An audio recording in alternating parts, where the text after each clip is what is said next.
Tracking, alerting, protecting. This is WKYT This Morning.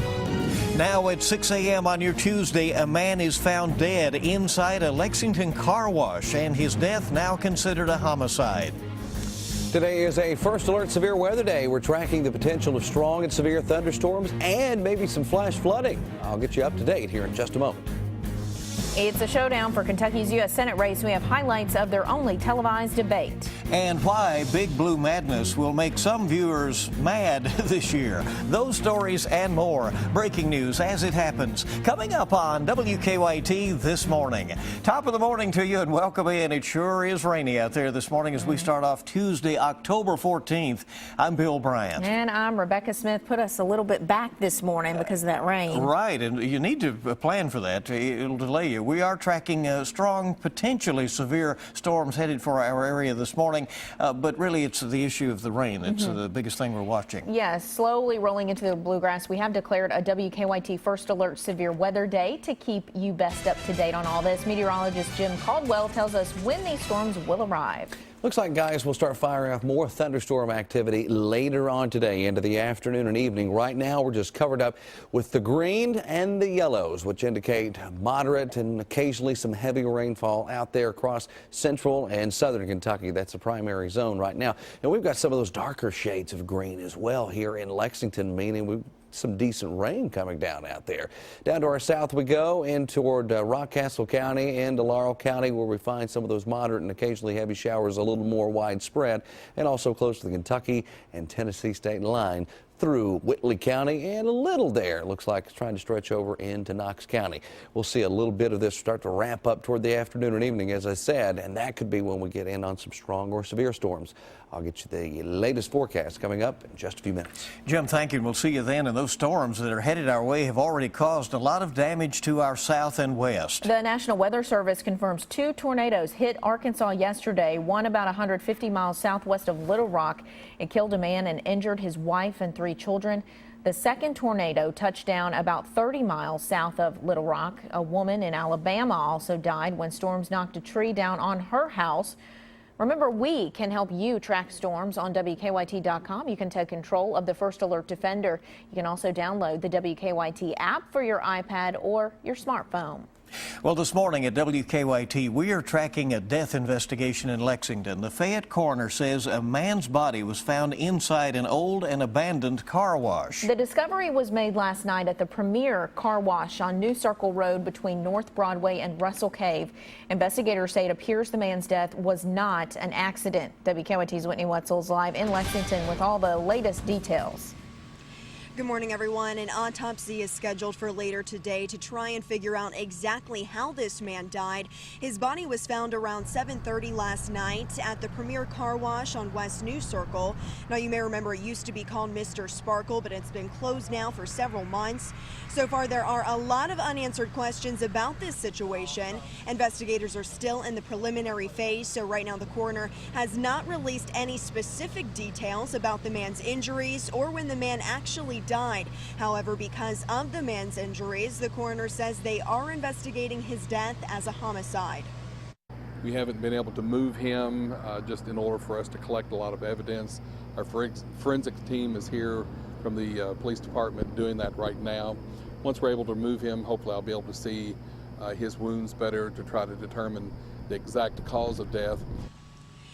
Now, as far as the identity of this man, again, little information has been released. All we know right now is that he is a white man. The coroner could not tell us an age range. Again, an autopsy is scheduled for later today.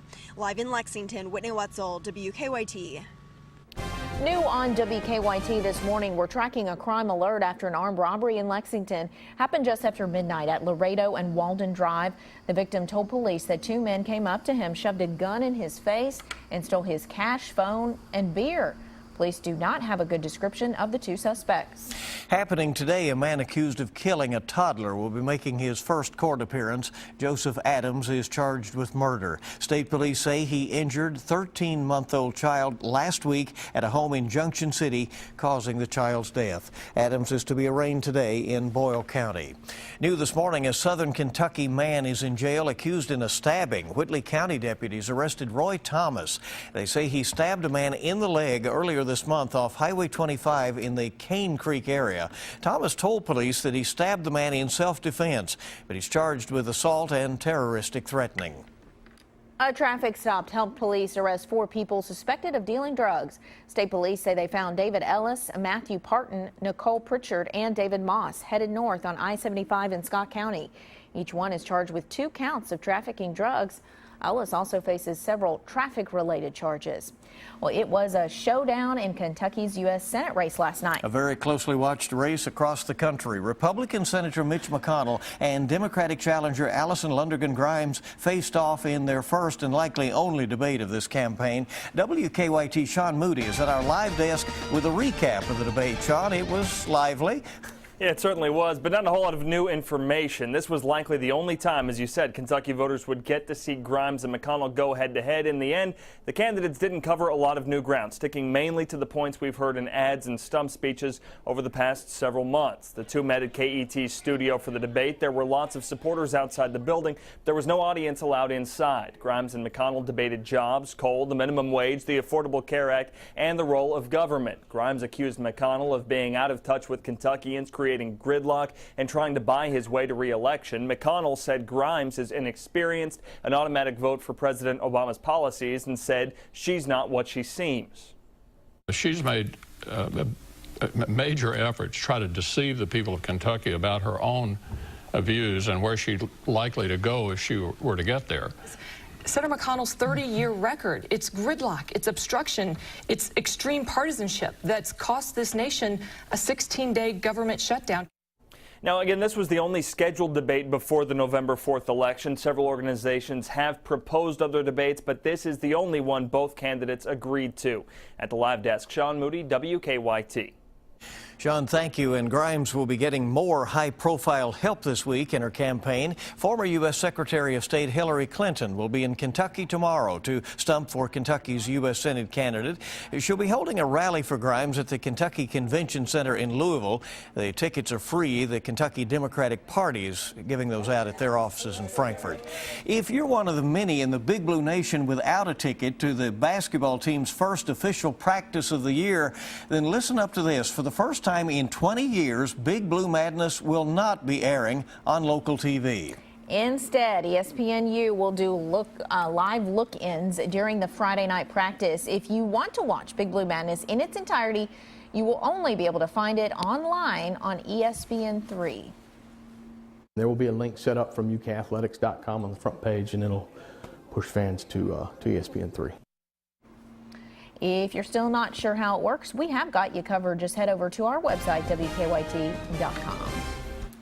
If you're looking for something that will make your skin crawl this Halloween, you won't have to look too far. I know I'm always looking for that, right? Kentucky City is ranked one of the spookiest in the country. Right. MissTravel.com says people across the nation consider Louisville to be a spooky destination. The Ville has more haunted attractions per capita than any other city in the U.S. In a survey of which city people find the most spooky, Louisville came in across the country at number 10. You see there New Orleans, number 1, and then Charleston and Savannah and some others.